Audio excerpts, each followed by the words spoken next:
ગોપાલભાઈ અહીંયા જગ્યા ખાલી પડે તો અહીંયા લડવા આવે.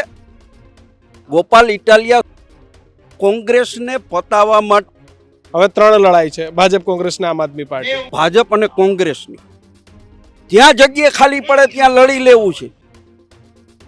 કે તમે ખેડૂતો માટે ચૂંટણી આવે છે ત્યારે જ મુદ્દાઓ યાદ કરો છો. ખેડૂતો માટે લડનારા નેતાઓ હતા, એને પટાવવાનું પાપ ચૂંટણીનું પરિણામ આવે ત્યારે જોજો. આ ગોપાલભાઈ ફરીથી પાછા સુરત જતા રહેવાના છે, હારીને જવાના છે, હું દાવા સાથે કહું છું. ઉજ્જળ ખેતરમાં એરંડો પ્રધાન. શું બદલાયું છે ગુજરાતના રાજકારણમાં? શું બદલાયું છે વિસાવદરની પેટા ચૂંટણીમાં?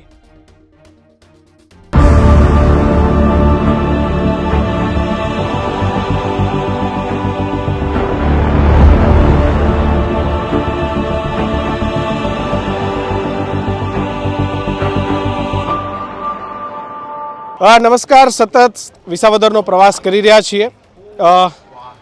ભાજપની સાથે કોંગ્રેસે પણ પાટીદાર નેતાઓની ફોજ અહીં ઉતારી દીધી છે. પૂર્વ ધારાસભ્ય કોંગ્રેસ નેતા લલિત વસોયા આપણી સાથે છે. લલિતભાઈ, ફરો છો. આજ દિન સુધી બે લડાઈ હતી, ભાજપ કોંગ્રેસ. હવે ત્રણ લડાઈ છે, ભાજપ, કોંગ્રેસ ને આમ આદમી પાર્ટી. શું બદલાયું છે ગુજરાતના રાજકારણમાં? શું બદલાયું છે વિસાવદરની પેટા ચૂંટણીમાં?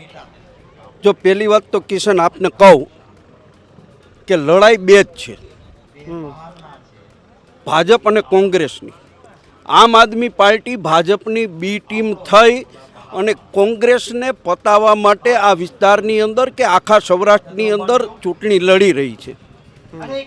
હું તમારા માધ્યમથી આમ આદમી પાર્ટીના જે નેતા અહીં ચૂંટણી લડવા આવ્યા છે, વાતો કરી, સાચા ખોટા નિવેદનો કરી અને જે ચર્ચાનો માહોલ ઊભો કર્યો છે, એમને મારે 5 સવાલ પૂછવા છે કે ગોપાલભાઈ ઇટાલિયા, ગુજરાતની અંદર વિરોધ પક્ષ કેને ખતમ કર્યો? સૌરાષ્ટ્રની અંદર પાટીદાર સમાજના 25 ધારાસભ્યો ચૂંટાઈને વિરોધ પક્ષમાં જઈને બેસતા હતા, સત્તાધારી પાર્ટીમાં જઈને બેસતા હતા, ખેડૂતોનો, સમાજનો, સૌરાષ્ટ્રના મુદ્દાઓ ઉઠાવતા હતા. એને બધાને હરાવવાનું પાપ કેને કર્યું છે? તમે ખેડૂતોની વાત લઈને બજારમાં આવ્યા છો. તમને હું એક સવાલ પૂછું છું કે તમે ખેડૂતો માટે ચૂંટણી આવે છે ત્યારે જ મુદ્દાઓ યાદ કરો છો? એ સિવાય તમે ક્યાં આંદોલનની અંદર દેખાણા?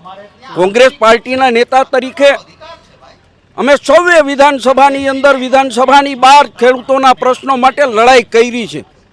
ખેડૂતોને ન્યાય અપાવ્યો છે. ગોપાલભાઈ ઇટાલિયા ભારતીય જનતા પાર્ટીની બી ટીમ બની અને કોંગ્રેસ પાર્ટીને અને અહીં અમારા જેવા જે ખેડૂતો માટે લડનારા નેતાઓ હતા એને પટાવવાનું પાપ આ આમ આદમી પાર્ટીના ઉમેદવારે કર્યું છે ને એટલા માટે અમે એમની વિરુદ્ધની અંદર આ વિસ્તારની અંદર અમારા સમાજને, ખેડૂતોને જાગૃત કરવા માટે ફરી રહ્યા છીએ.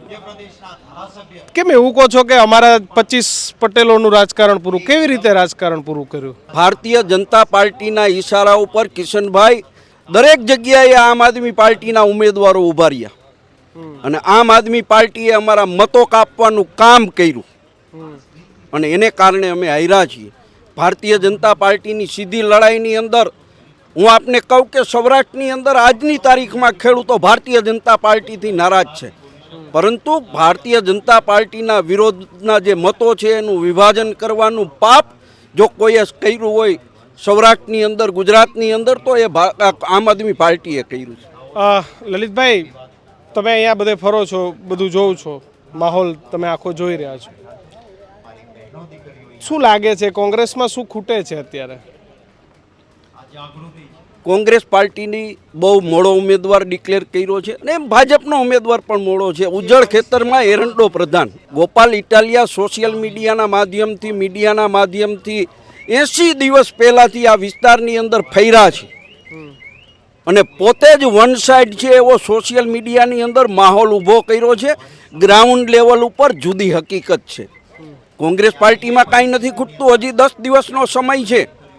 કિશનભાઈ, હું દાવા સાથે કહું છું કે વિસાવદરની જનતાએ કાયમી ધોરણે ભારતીય જનતા પાર્ટીની વિરુદ્ધની અંદર મતદાન કર્યું છે. ગયા વખતે હર્ષદભાઈએ પક્ષ પલટો કર્યો અને એને કારણે પ્રજાએ એનાથી નારાજ થઈ અને આમ આદમી પાર્ટીના ઉમેદવારને વિજય બનાવ્યા છે. તો હવે એને પક્ષ પલટો કર્યો છે તો પ્રજા શું કરશે? પરંતુ અમારા ઉમેદવાર જે છે એ નખશીખ કોંગ્રેસ પાર્ટીના વફાદાર ઉમેદવાર છે, સ્થાનિક ઉમેદવાર છે. ભાજપ અને આમ આદમી પાર્ટીના જે ઉમેદવારો છે બહારથી આવેલા ઉમેદવારો છે. ગોપાલભાઈ ઇટાલિયા સુરતમાંથી ધારાસભા લડે, ગોપાલભાઈ અહીંયા જગ્યા ખાલી પડે તો અહીંયા લડવા આવે, ત્યાં જગ્યા ખાલી પડે ત્યાં લડી લેવું છે.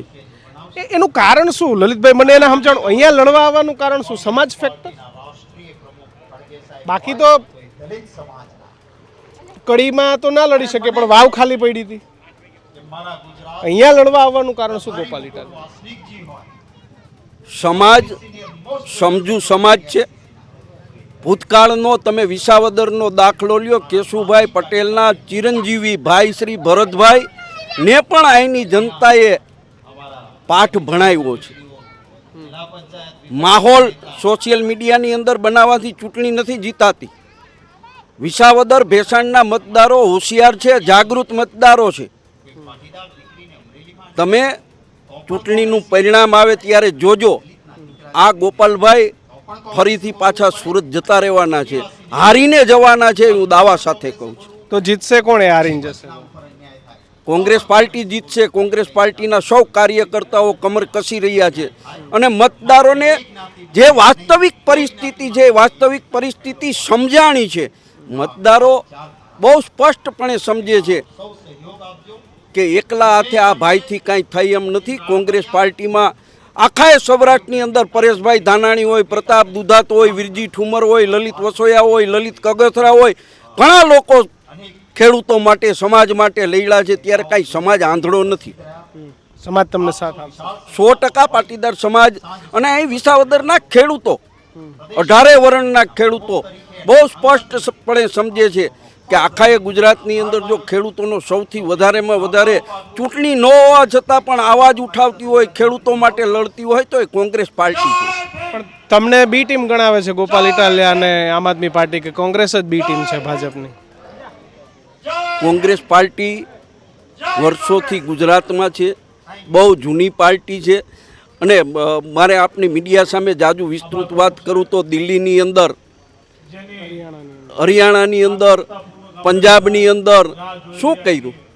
હરિયાણાની અંદર 700 ખેડૂતો આંદોલનમાં શહાદતતા ઓરે.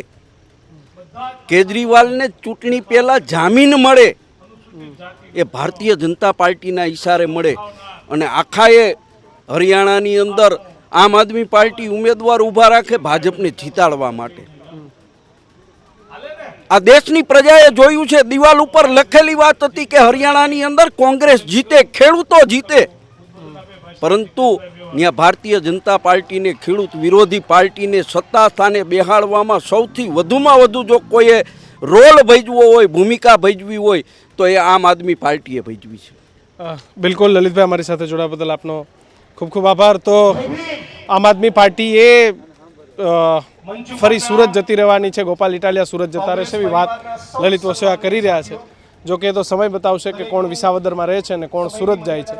તમને ખબર હોય તો કોમેન્ટ બોક્સમાં લખજો. જોતા રહેજો ન્યૂઝરૂમ. નમસ્કાર.